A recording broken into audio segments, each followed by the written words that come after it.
আসসালামু আলাইকুম।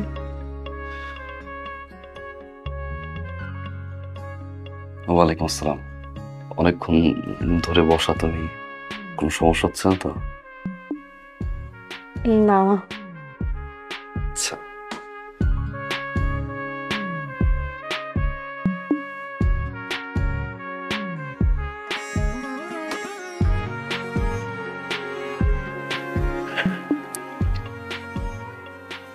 হুট করে বিয়ে তো,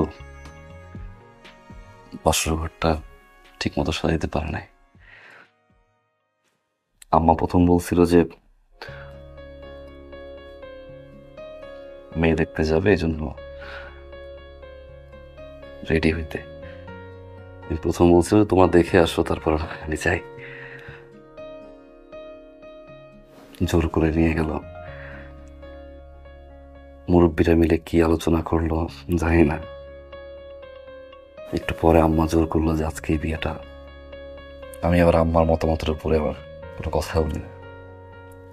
বললাম ঠিক আছে, আম্মাকে অনেক বেশি ভালোবাসি।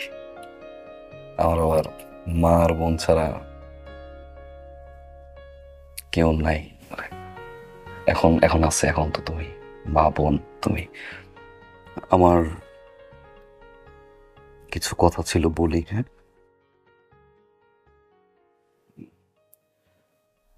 আব্বা খুব অল্প বয়সে মারা যান স্ট্রোক করে।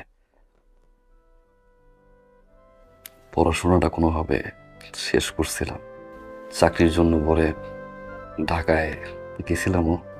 আম্মার বোনের টেনশনে ঢাকায় কোনো চাকরি করা হয় না, বাড়িতে চলে আসি। তারপর এখানে একটা চাকরি নেই। আমার আসলে পৃথিবীতে মা আর বোন ছাড়া কেউ নাই। মা আর বোনের সুখের জন্য বলতে পারো যে নিজের সুখটা ত্যাগ করছি। কারণ আমি বিশ্বাস করি যে কোনো ছেলে যদি তার পরিবারের জন্য করে, আল্লাহ তার জন্য করবে। তোমার কাছে আমার একটাই চাওয়া যে সবসময় আমার মা আর বোনকে নিজের মা আর বোন মনে করে দেখে রাখবা। কোনো সময় তাদেরকে কষ্ট দিবা না, সবসময় আদর যত্ন করবা। এটাই বলতে চেয়েছিলাম আর কি। জি, ঠিক আছে। তবে বাসর ঘরে ঢুকেছে বউয়ের ঘোমটাটা খুলে আগে বউকে দেখতে হয়, সেটা বোধহয় আপনি ভুলে গেছেন।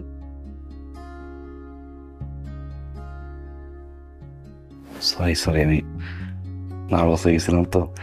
আচ্ছা তুমি আরেকবার ঘুমটা দাও, আমি উঠিয়ে বলি মাশাল্লাহ।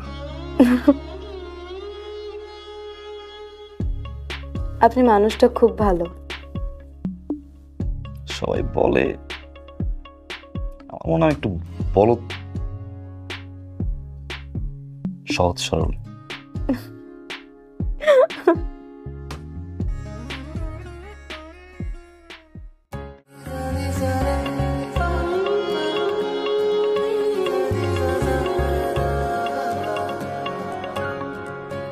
তোমার সুরে তোমার ভোরে যখন আমি গান গাই, কেমন জাদু ছলকে ওঠে নেশার ঘরে পায়।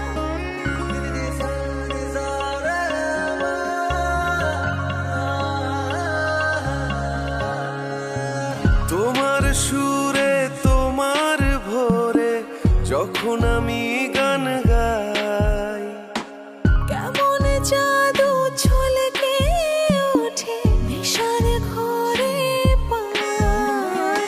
মাঝে মাঝে পাই না দিশা, থাকো যখন কাছাকাছি।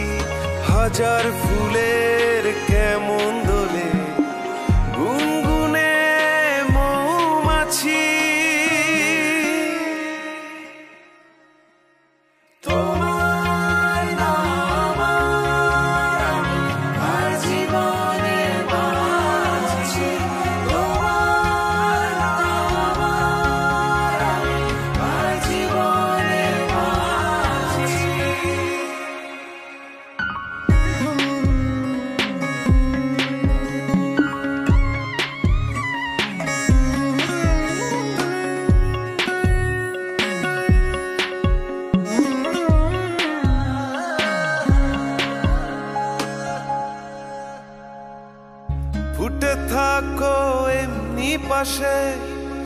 জনম জনম মন আকাশে আলতো ছুঁয়ে জাগিয়ে দিও, আনমনা হই যদি